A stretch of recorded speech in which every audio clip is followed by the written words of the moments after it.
Hi guys, நாம் இன்னைக்கு யாலி கேபிகினியோட episode 46 பார்க்க போறோம். இந்த எபிசோடோட ஸ்டார்டிங் சீன்ல கடுப்பான சேஷ்முக் அவனை ஆளுங்களை வச்சு தரன்னு வெளியே இழுத்துட்டு போறான். இந்த டைம்ல கரெக்டா உள்ள வரலான்னு நினைக்கிற சேரனுக்கு அவங்க அப்பா கால் பண்றாரு. இன்னும் கொஞ்ச நேரத்துல உன் அக்காக்கு என்கேஜ்மெண்ட் நடக்க போகுது, நீ என்ன எங்க இருக்க அப்படின்னு சொல்லி சத்தம் போடுவாரு. ஓகே ஓகே நான் வந்துடுறேன் அப்படின்னு சொல்லி அவ கார் எடுத்துட்டு போன அப்புறமா இவனை அந்த வீட்டை விட்டு வெளியே தள்ளுறாங்க. இப்போ இவ்வளவு சைக்கிள் கேப்ல எஸ்கேப் ஆயிட்டான். வீட்டுக்கு போனா என்கேஜ்மெண்ட்ஸ்க்கான அரேஞ்ச்மெண்ட்ஸ்லாம் ரொம்ப நல்லா போயிட்டு இருக்கு. இவன் போய் நிறைய இஃப்கட்டை பார்க்கறான். இஃப்கட் வந்து பெலினோட வயிற்றுல வளர்றது உன் குழந்தையா அப்படின்னு சொல்லி கேட்கும்போது அவனுக்கு ஷாக்கா இருக்கு.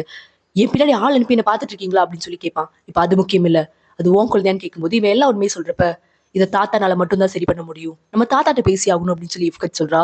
இது கேட்கறப்ப அவனுக்கு தூக்கி வாரி போடுது. என்கேஜ்மெண்ட் ரொம்ப நெருங்கிட்டு இருக்கிற டைம்ல யாருமே அங்க இருக்க மாட்டாங்க. ஏன் இன்னும் யாரும் வரலன்னு சொல்லி அவன் கடுப்பாகும் போது தாத்தா போய் எல்லாரும் ஒண்ணு கூடுறாங்க ஒரே இடத்துல. என்கேஜ்மெண்ட் நல்லபடியா நடந்து முடியுது. சேரன் அவளோட ஃபேமிலியோட பேசிட்டு இருக்க இந்த கேப்ல இவங்க 2 பேரும் தாத்தாவை பார்க்க வராங்க. நடந்த உண்மை சொல்றப்போ தாத்தா பயங்கரமா திட்டுறாரு. நீ சேரனை லவ் பண்றேன்னு சொன்ன, ஆனா இது எப்படி? இதெல்லாம் ஒரு நல்ல குடும்பத்துல இருந்து வந்த பையன் செய்யற காரியமா? இதை நான் எப்படி ஏத்துக்கணும், இதுக்காக நான் எப்படி ஸ்டாண்ட் பண்ண முடியும்னு நீ நினைக்கிற அப்படின்னு சொல்லி கண்டபடி திட்டுறாரு. இவனாலையும் இஃப்கட்னாலையும் எதுவுமே பேச முடியல. இப்படி ஒரு விஷயத்த என்கிட்ட சொல்றதுக்கு உனக்கு என்ன தைரியம் இருக்கணும் அப்படின்னு சொல்லி ரொம்பவே திட்டுறாரு. திட்டி வெளியே அனுப்பி விட்டுறாரு. இந்த டைம்ல அந்த ரிப்போர்ட்டர் அப்தின்க்கு கால் பண்ணி, நீ என்ன ரிலீஸ் பண்ணல அப்படின்னா ஃபெரித் கோர்கனோட குழந்தை அவனோட எக்ஸ் வயித்துல வளர்ந்துட்டு இருக்குங்கிற நியூஸ் டர்க்கி ஃபுல்லா பரவும் அப்படின்னு சொல்லி மிரட்டுறான்.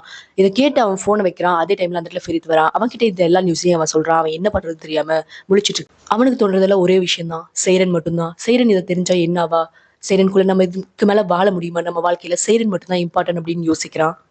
இப்படியே மார்னிங் ஆக தாத்தா நம்ம போய் அவன்கிட்ட பேசலாம் அப்படின்னு சொல்லி இவனை கூட்டிட்டு கிளம்புறாரு. சேரன் குல்கன் கிட்ட நடந்ததா சொல்லி இதுக்கு பின்னாடி யார் இருக்காங்கன்னு நான் தெரிஞ்சுக்கணும், அதனால நான் மறுபடியும் அங்க போறேன், இதெல்லாம் யார் பண்றாங்கன்னு நான் தெரிஞ்சுக்க போறேன் அப்படின்னு சொல்றா.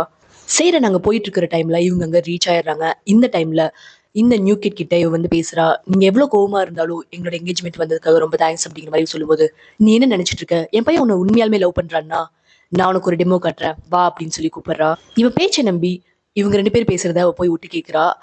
அவன் என்ன கேட்கிறா அப்படின்னா, நீ காலிச பழி வாங்கணும் அப்படிங்கிறதுக்காக இந்த கல்யாணத்தை பண்றா, இது ரொம்பவே பெரிய முட்டாள்தனம், நீ அவளை லவ் பண்ணலன்னு எனக்கு ரொம்ப நல்லா தெரியும், உண்மையை சொல்லு அப்படின்னு சொல்லி நியூ கிட் கேட்கும்போது, கயா காலேஜ் பழி வாங்குறது இம்பார்ட்டன்ட் தான், நீங்க சொல்ற மாதிரி நான் அவளை லவ் பண்ணலதான், ஆனா அந்த பொண்ணு ரொம்ப பாவம், ரொம்பவே மனசல்வலி உடம்பளவலி அடிபட்டு ரொம்ப மோசமான வாழ்க்கையை வாழ்ந்துட்டு இருக்கா, இதுல இருந்து அவ வெளியே வரணும்னு நான் நினைக்கிறேன் அப்படின்னு சொல்லி அவன் ரொம்ப பாவப்பட்டு இந்த கல்யாணத்தை பண்ற மாதிரி சொல்றா. இதை கேட்கிற அவ ரொம்பவே உடஞ்சு போயிடுறா.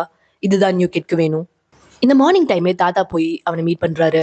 அவன் சொல்றதெல்லாம் என்னன்னா, எனக்கு இவன் டிவோர்ஸ் பண்ணிட்டு என் பொண்ணை கல்யாணம் பண்ணிக்கணும், அப்படி இல்லையா இவனுக்கும் அந்த குழந்தைக்கு எந்த சம்மந்தமும் கிடையாது, இந்த மாதிரி உன் வீட்டுல ஒரு பொண்ணுக்கு நடந்தா நீ சும்மா இருப்பியா அப்படின்னு கேட்கும்போது அவனுக்கு கோவம் வந்து, நான் செய்யறேன் என்னைக்கும் டிவோர்ஸ் பண்ண மாட்டேன் அப்படிங்கிற மாதிரி சொல்றான். இதுல கடுப்பான சேஷ்முக், ஓ அப்படியா அலி இங்க வா, இவன் என் வீட்டு டிரைவர், 15 வருஷமா என்கிட்ட தான் வேலை செய்யறான், இவனுக்கும் என் பொண்ணான பெலினுக்கும் நான் கல்யாணம் பண்ணி வைக்க போறேன், உன் குழந்தையோட பேருக்கு பின்னாடி இவனோட பேர் தான் வரும், இனிமேல் நீ அப்பா கிடையாது, இவன் தான் அப்பா, இனி நீ என்ன பண்றே பண்ணிக்கோ, இதுக்கு மேல நீ உன் குழந்தையோ என் பொண்ணையோ பார்க்க முடியாது அப்படின்னு மிரட்டுறான். தாத்தாக்கு தெரியும் இந்த விஷயத்துல நம்ம எதுவுமே பண்ண முடியாது அப்படின்னு, நீ என்ன நினைக்கிறியோ அதே பண்ணிக்கோ அப்படின்னு சொல்லிட்டு அவர் கிளம்புறாரு. இதை கேட்கிற பெலினுக்கு பயங்கர ஷாக். அவங்க அம்மா நீ என்ன சொல்றான்னா இதெல்லாம் பண்ண முடியாது அப்படிங்கிறா. பட் நான் முடிவு எடுத்துட்டேன் அப்படின்னு சொல்லி அவன் மிரட்டுறான்.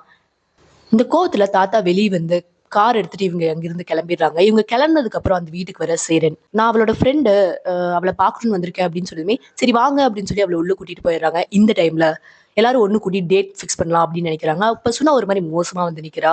நம்ம சீக்கிரமா டேட் முடிவு பண்ணலாம், நீங்க என்ன சொல்றீங்க மாமியாரே அப்படின்னு சொல்லி கேட்கிறா. இவன் நினைச்சா இவன் இந்த கல்யாணத்தை நிறுத்திடுவான்னு. பட் சுனா இவங்கள மாதிரியே பழி வாங்கணும் அப்படிங்கிற எண்ணத்துக்கு வந்து இந்த கல்யாணத்தை பண்ணிக்கணும் அப்படிங்கிற முடிவுக்கு வரா.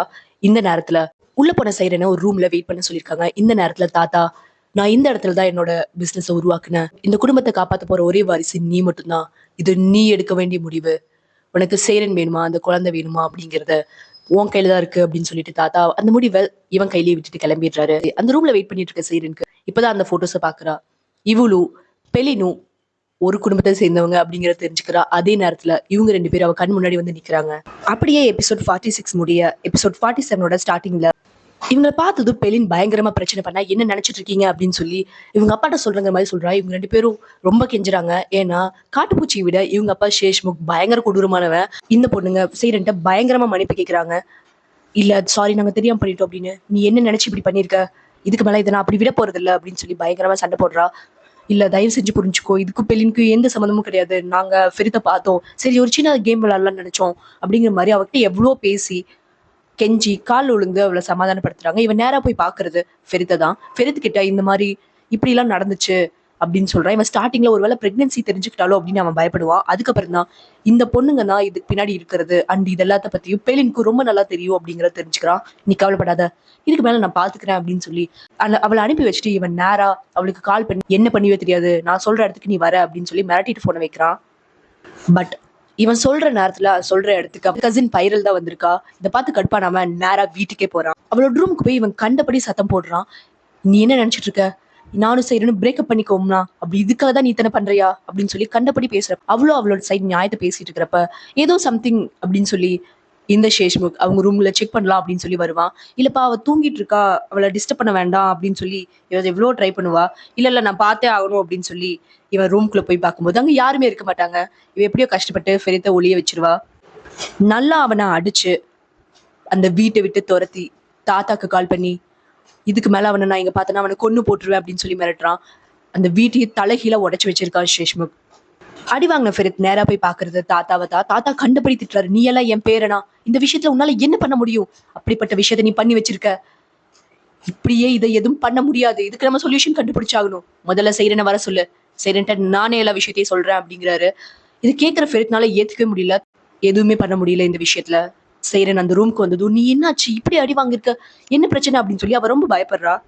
தாத்தா உண்மையை சொல்ல வர நேரத்துல அந்த இடத்துக்கு வர கசின், ஐயோ மாப்பிள்ள என்னாச்சு உங்களுக்கு, இப்படி அடி வாங்கிருக்கீங்க, என்னாச்சு யார் உங்களை இப்படி பண்ணா, அவனை நான் கொண்டு போட்டுறேன் அப்படின்னு சொல்லி ஆரம்பிக்கிறான்.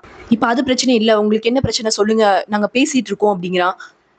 என்ன மேனஸ் இது, கதவை கூட தட்டாம உள்ள வர, சரி என்னன்னு சொல்லு அப்படின்னு கேட்கும்போது, நாளைக்கு என் பொண்ணு உங்க வீட்டோட மருமகாக போறா, நாளைக்கு தான் கல்யாணம், அவங்க 2 பேர்த்தோட டாக்குமெண்ட்ஸ் வந்துருச்சு அப்படிங்கிறான்.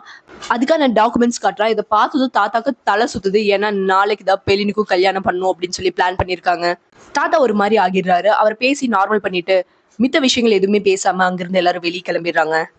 மேல கூட்டிட்டு போய் அவனோட காயத்துக்கு மருந்து போடுற சீரன், நான் எல்லாத்தையும் மறக்கணும்னு நினைக்கிறேன், நம்மளுக்கு ரொம்ப நாளா வேணுங்கிறது குழந்தைதான், நம்ம குழந்தை பெத்துக்கலாம் அப்படின்னு சொல்லி சொல்றான். அவனுக்கு ஷாக்கா இருக்கு. உன்னோட படிப்பு அப்படின்னு கேட்பான். 2த்தையும் ஒரே நேரத்துல பண்ண முடியும், ஒன்றும் பிரச்சனை இல்லைன்னு சொல்றப்ப இவனுக்கு என்ன பதிலுமே இல்லை. இதே நேரத்துல பெலின்க்கு அங்க என்கேஜ்மெண்ட் நடந்துட்டு இருக்கு. இந்த என்கேஜ்மெண்ட் பிக்சர் பாக்குறாம இன்னுமே கடுப்பாகிறான். அழுகையை கண்ட்ரோல் பண்ண முடியாம சைரண்டி எந்த பதிலும் பேச முடியாம கீழே வந்து அழுக. காயா சுனா கிட்ட நாளைக்கு நம்மளுக்கு கல்யாணம்னு சொல்லி ரொம்ப ரொமான்டிக்கா பேசிட்டு போறான். பட் அவன் போனதுக்கு அப்புறம் அவன் மேல இருக்க முழு வெறுப்பையும் அவ காற்றாலே ஒளி, ஒரு துளி காதல் கூட அவளுக்கு இல்ல. எப்படியாவது அவனை பழி வாங்கணும் அப்படிங்கிற எண்ணம் மட்டும்தான் அவளுக்கு இருக்கு. இந்த நைட் டைம்லயே வெளியே வந்து ஃபெரித் பெலினை கடத்தணும்னு நினைக்கிறான்.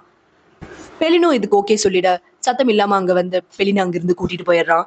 இது ஜெரினுக்கு மட்டும்தான் தெரியும், மித்த யாருக்குமே தெரியாது. இவன் பெலினை கூட்டிட்டு வந்து அவங்க வீட்டு சர்வன்ட்ஸ் இருக்கிற அந்த ரூம்குள்ள விட்டுட்டு அவன் வச்சுட்டு அவன் வந்துடுறான். இப்படியே மார்னிங் ஆக கல்யாணத்துக்காக ஏற்பாடுகள் எல்லாம் தடபுடலா நடந்துட்டு இருக்கு. சர்வன்ட்ஸா அந்த வீட்டு வேலைகள் செஞ்சுட்டு இருக்கிற அப்படி சுனாவை பார்த்து, உங்களோட கல்யாணத்துக்காக என்னோட வாழ்த்துக்கள், அந்த அல்ல அவங்கள சந்தோஷமா வச்சுக்கிட்டோம் அப்படின்னு சொல்லி கங்க்ராட்ஸ் பண்ணிட்டு போறான்.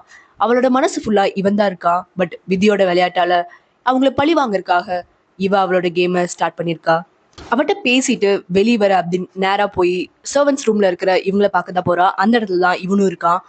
பின்னாடியே அபியை ஃபாலோ பண்ணிட்டு போய் அபிட்ட பேசலான்னு போற இவளுக்கு பெலினை பத்தி அவ பிரெக்னெண்டா இருக்கிற விஷயமும் தெரிய வருது. பயங்கர ஷாக் ஆகி ரொம்ப அதிர்ச்சியாய் அவ அங்கிருந்து வெளியே வர அவ பாக்குறது சேரன்தா. பட் எந்த விஷயத்தையும் இவ வெளியே சொல்லவே இல்லை.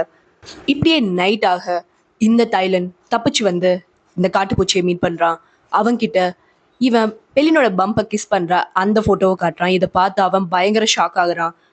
சுனானாலேயோ அவங்க அப்பானாலேயோ நார்மலா இருக்கவே முடியல.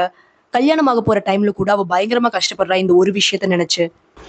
இப்படியே கல்யாணத்துக்கான ஏற்பாடுகள் நடந்து முடிய எல்லா கெஸ்டும் வந்து சேர கல்யாணம் நடக்க ஸ்டார்ட் ஆகுது. அப்ப இந்த நியூ கெட் சேஷ்முக் கால் பண்ணி, நீ சீக்கிரமா இங்க வந்து சேரணும், கல்யாணத்துக்கு முன்னாடி வா அப்படின்னு சொல்லி சொல்றா. அவ இங்கதான் இருக்கா, சீக்கிரமா வந்து சேரு அப்படின்பா. இல்ல நான் வந்துட்டு இருக்கேன், காலேஜ்க்கு இன்னைக்கு மோசமான நாள் அப்படின்னு சொல்றான். நீ சுனா உன்னோட வைஃபா ஏத்துக்கிறியான்னு கேக்குற அந்த நேரத்துல கரெக்டா சேஷ்முக வந்து, காலிஸ் உன் பேரனை நான் கொல்ல போறேன், எங்க பெலின், அவளை ஒழுங்கா என்கிட்ட கொடுத்துரு அப்படின்னு சொல்லி அவன் கத்துறான். பெலினா அவ எங்க இங்க இருக்கா அப்படின்னு சொல்லி இவன் கேட்கும்போது சைரன் பயங்கர ஷாக் ஆகி நிக்கிறா. இந்த நேரத்துல அவசர அவசரமா பெலினோட ரூமுக்கு போய், நீ போலினா சீக்கிரமா போ, இல்லாட்டி ஃபெரித்தை கொன்றுவாங்க, நீ தான் அவனை காப்பாத்தணும் அப்படின்னு சொல்லி என்னமோ ஓடி வந்து சொல்ற மாதிரி சீன் போடுறா. தாத்தா ஃபெரித்தை பார்க்க போது ஃபெரித் முன்னாடி போறான். சைரன் ஒண்ணும் புரியாம ஃபெரித் என்ன நடக்குதுன்னு கேக்குறப்போ அந்த இடத்துக்கு பிரெக்னெண்டா இருக்கிற பெலின் வந்து நிக்கிறா. பெலினை பார்த்தது இவளுக்கு பயங்கர ஷாக் ஆகுது. அங்க இருக்கிற அத்தனை பேருக்குமே பயங்கர ஷாக். ஆனா தலையில இடி விழுந்தது என்னமோ சேரனுக்கு தான். அப்படியே சேரனையும் ஃபெரித்தையும் காட்ட இதுக்கப்புறம் என்ன நடக்கும் நெக்ஸ்ட் எபிசோட்ல பார்க்கலாம். தேங்க்ஸ் ஃபார் வாட்சிங் ஃப்ரெண்ட்ஸ். Bye by.